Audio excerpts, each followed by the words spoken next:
hours of that break. They will be back here at home tomorrow night to play the Orlando Magic. Who will they play? Yeah, the Orlando Magic. I was looking ahead a little bit. They're playing the Bulls again, but that's when does in Chicago. Basketball doesn't end until like June? Right. Well, the regular season ends like in a few weeks, mid-April, yeah. Okay. It's a long time. I feel like basketball takes the longest. Maybe it's a long season because they started sooner.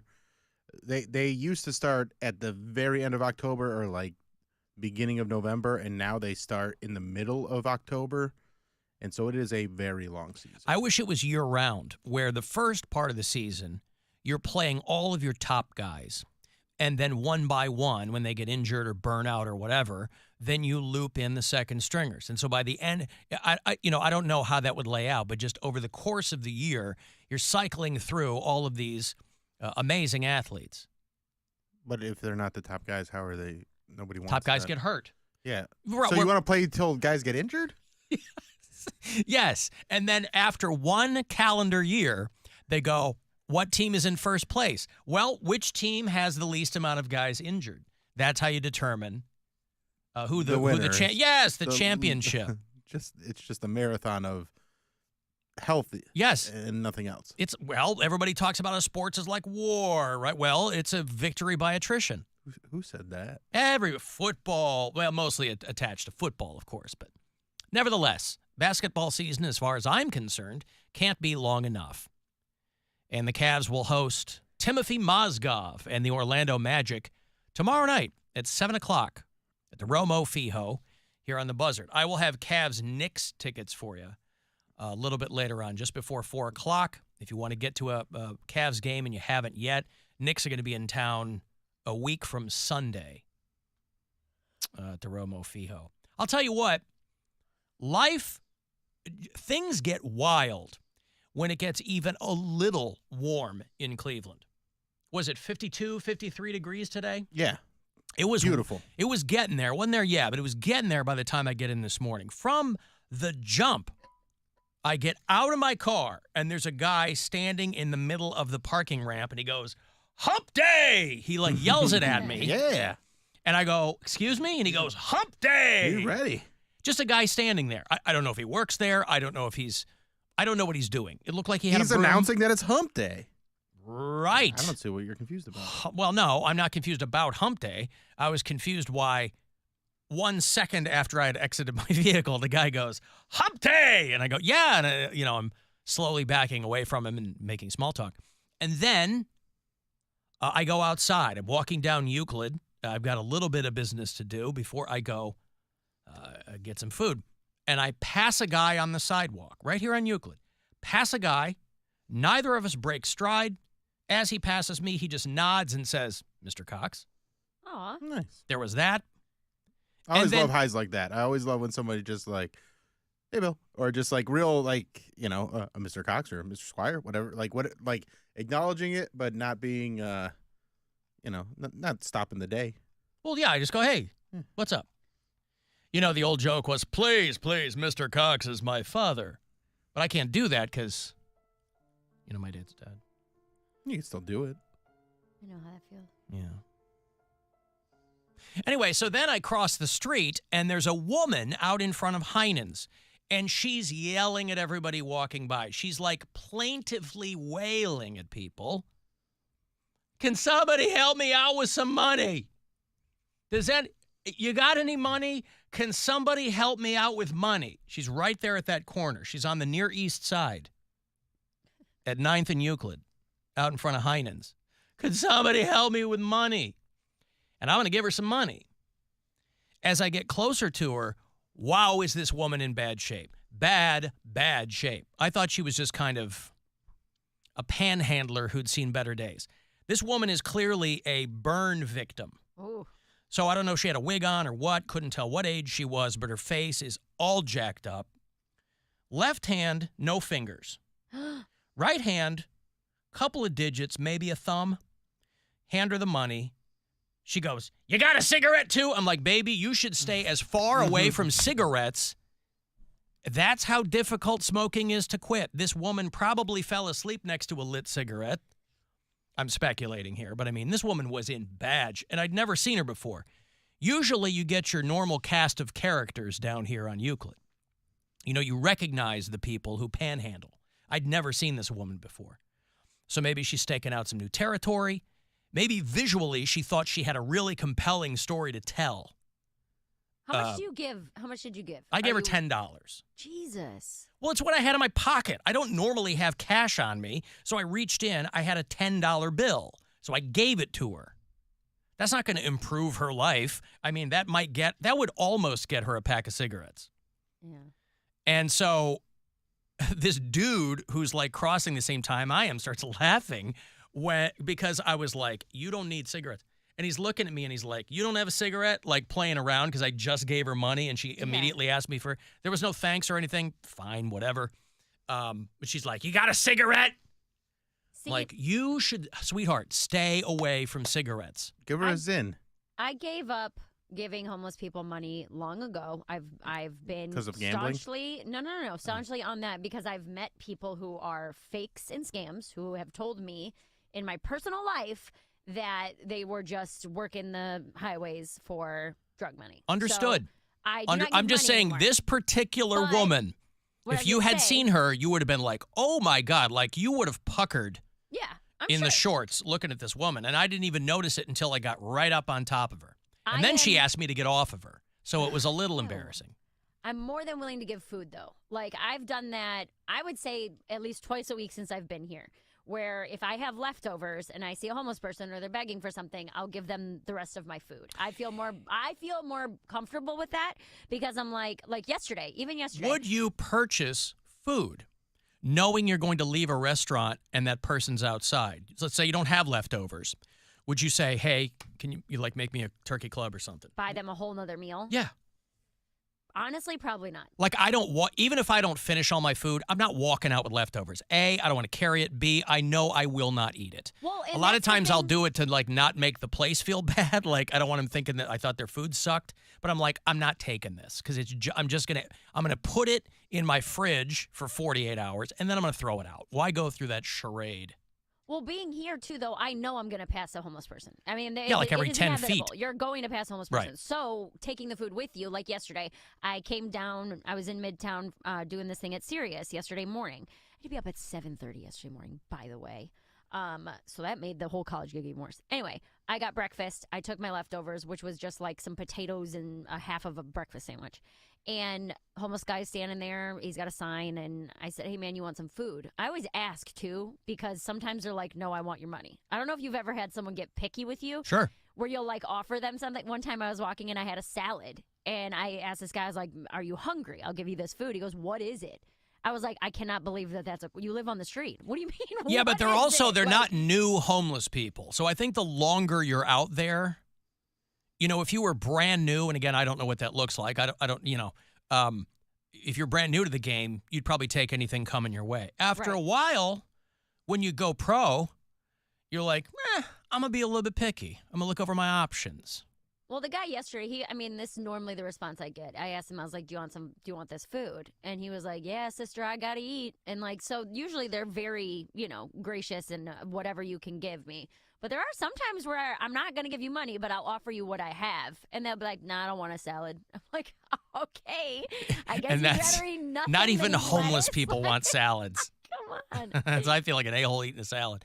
Alan, I lived in Austin for a couple of years, and there was a homeless guy. Well, you want to talk about a city with a homeless problem, Austin. There was a homeless guy who was also all burned up, like 90% of his body, missing fingers on one hand. I went to the store. I bought him a gallon of water and a rotisserie chicken, but I forgot napkins, and I regret it to this day, all burned up and now greasy. Think about that, right? Because when you're burned like that, your skin is very tight. It's very slick, right? And so your ridges are gone in your fingers. And so imagine that. What a Sophie's choice. You've got the chicken, but no napkins. And this guy's just trying. Yeah, I don't think he cared. They don't care. Yeah. You just wipe it on your pants. Just trying to be nice. I did that last week, though. Or a couple weeks ago, whenever I was sick, I gave someone soup. I got 2 containers of soup to go because I was like, oh, I'm gonna eat both of these. Did they ask you what kind? No, they did not. Oh. But there was a homeless person, and I gave him one of my containers of soup. Took the one home with me, but then I was like, "Oh damn, I didn't give him a spoon." But then I was like, "You can, You can drink soup. Yeah. Yeah. Listen, they're out there. Stansbury and I were just talking about work stress, right? This is just work stress for somebody who's out there panhandling. These people handle pans all day long and then have to go outside and beg for money. I think that's where that comes from. It's got to be. Yeah. You're right. So there's just, there's pressure at work no matter what you do. And for some people, that's out there asking other people for money. That's all a job is. Asking for money for the stuff you're doing. Now, homeless people aren't putting on shows anymore. They at least used to Some give you. are. They at least, Some yeah, are, they yeah. used to give you a little soft shoe. Yeah. The people on the trains playing guitars and walking around with a hat afterward and trying to sell candy bars or just screaming obscenities. It's wild. Mm-hmm. So work stress, Bill. Yeah, you were talking with Stansbury about that and how Gen Z supposedly has the most work stress of any generation coming into the workplace because of multiple factors of reasons. You guys talked a lot about technology being a stressful part of it. Well, that's what they say. That's what they say. Yeah. Well, because you're more accessible and things like that. I think the most stressful part of it is the fact that Gen Z and even millennials would get these introductory level jobs and then still not be able to afford the things that their parents were able to afford. And even Gen X to a degree. I gotta say, but did you ever compare your station in life to your parents? No, but I know. I never knew how much money my dad made. No, but if you just look at what they were making, just if you look at it just from an average point of view, how far that money would go compared to how far it goes now. Every kid knows if their parents are wealthy or right, not. like if Well, your parents, if your parents wealthy is made- different. Wealthy is Yeah. different. I didn't know how much my parents made. I just knew it wasn't enough. Right. Like I knew we that's did what I'm not saying. have You know- enough money. You know your state in life. Like, if you live in a big house and all your friends, ride public transportation and they go to a smaller house, oh, we have more Well, money. yeah, than but that's them. no sixth sense if you live in a massive house. What I'm saying is people who go, well, we weren't poor, but we never wanted for anything, but right? when That's a very vague kind of, I guarantee you I make more money than my dad ever did. But who But we doesn't? were solidly middle class. But does the money go as far? Because I don't know. I think it's that's all, the thing. Like I think it's percentage-wise. relative. in the 80s, if you made $80,000 a year, That was like That's- solid upper middle class. that's like That's if Right. you, $300,000 now, now. yeah, it's like $300,000 now, and Because wages haven't gone up. because wages haven't gone up, and there's so many people that are coming in doing those jobs, and they're getting paid what they were getting paid in the 80s. I mean, Mary and I know this for stand up. $80,000 in 1985 is $233,000. There you go. There you go. yeah. Right. I remember my teacher. Charlie Sheen was buying a brand new pasta maker and making out with Daryl Hannah in a penthouse on $80,000 back in the 80s. I remember in middle school, our teacher was like, he wasn't really preaching to us, but he was talking about like the value of $1 and stuff like that. He was like, I make $50,000 and I have like 2 degrees. He's like, I'm like one of the most qualified teachers in this school, blah, blah. And we were like, back then I was like $50,000 with 2 degrees. Like, that's not that much money. He's like, I make a great living. $50,000 living in Ohio and blah, blah, blah. So Yeah, being a teacher. back then, yes, for a teacher, that's really good. But $50,000 now, That ain't crap. Wait, like- so Bill, your point is what? That My they- point is that the amount of stress that you have with whatever technology that is coming in is compounded by the fact that the wages haven't increased and the benefits haven't increased it's not comparable to what an entry level job was Well, and that's why in the 80s or 90s or 70s or whatever. that's why people are saying I'm not taking a work call after 5 o'clock, right? So that's my whole point. So when the boomers are like, oh, these kids don't want to work anymore. It's like they'd be more incentivized to work if they were getting a fairer wage, if they were getting a better shake at things. But it's just not that way. Well, and there are some companies that realize that and do that. And they're like, yeah, our retention rates are really good. Now they're kind of in Yeah. more specialized areas. But, that's why fast food places are like, How about $15 an hour? You know, and that's no small amount of consternation for some people. They're like, it's that old, is there such a thing as unskilled labor argument? Yeah. I say no. I don't think there's any such thing as unskilled labor, but I understand what people mean when they say that. I remember when I was recruiting, I would be recruiting for a job, and I would tell. Is this on Grindr? No. That's what he calls it. When I was working as a recruiter, I would tell them, how much the job paid, and the dude was like, "Oh, no."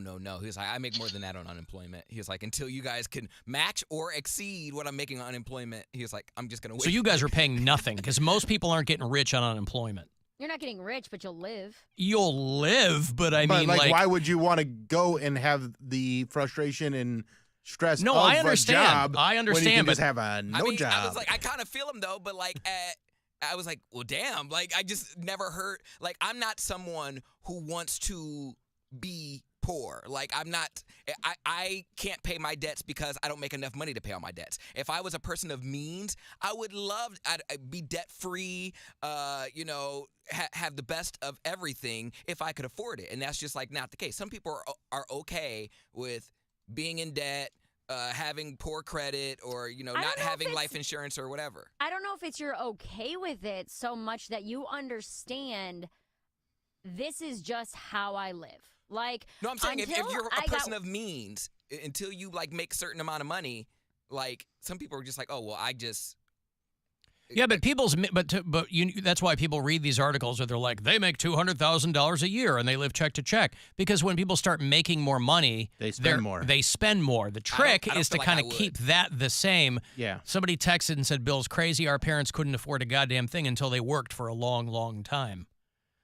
Again, that's anecdotal evidence. It's also contingent on what line of work they were in. And you're talking about your parents. I'm talking about what, like, average income generationally. Versus average price of a home or a car. Yes, things like that. I'm not talking about you specifically. I'm not saying, Terry, your parents made more money than you. You weren't talking about this person who just texted me? I wish people weren't so stupid. No, yeah, those are facts. Like, the price of everything has gone up, but wages have not gone up, and they're not offering any more incentives. They're not offering better insurance. They're not offering more PTO. They're not offering pretty much anything. It's like, here's the pay.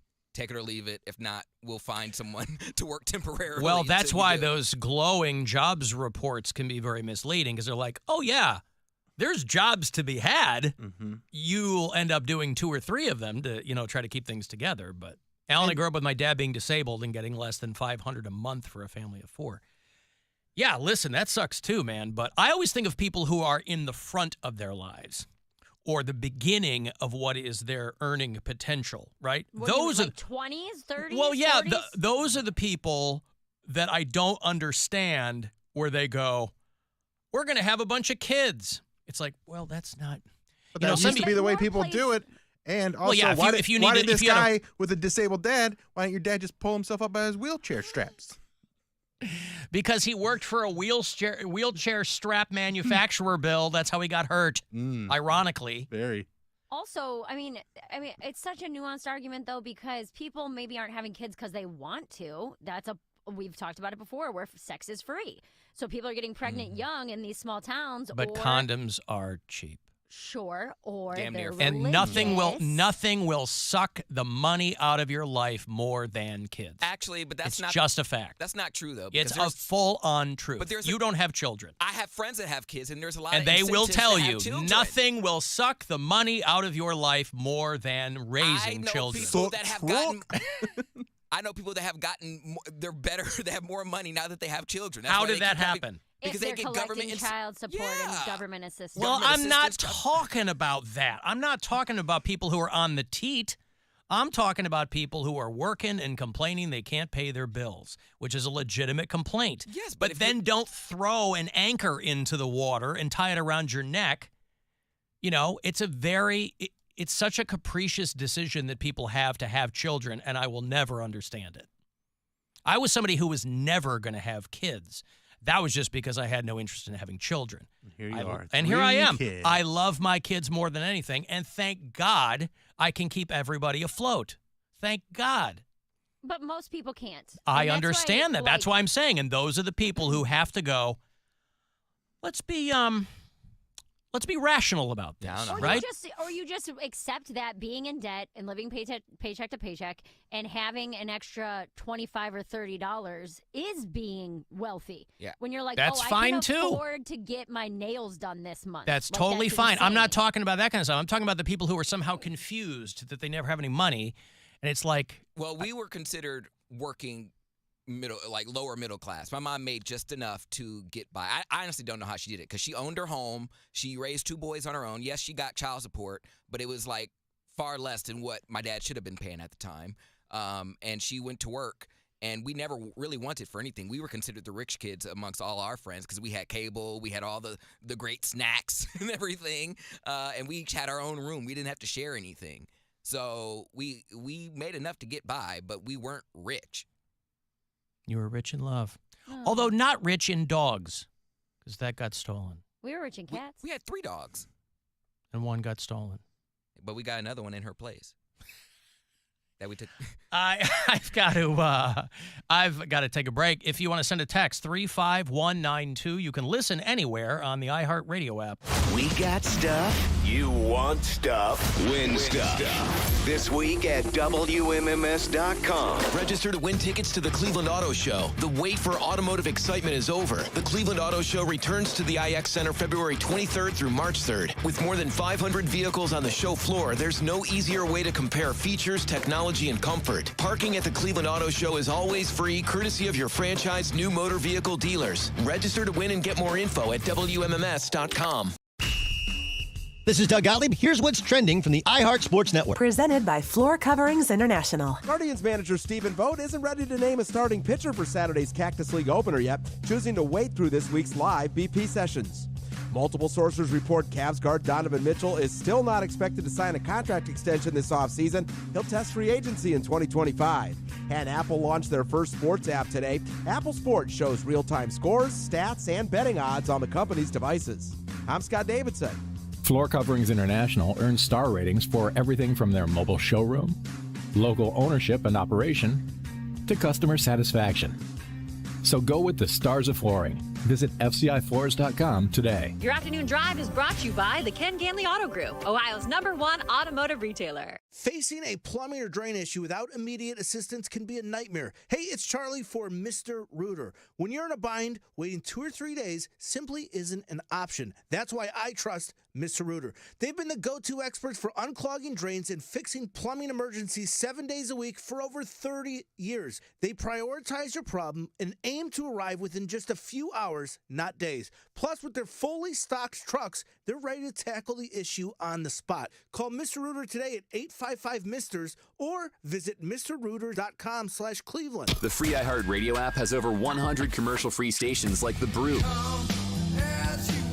newer classic rock.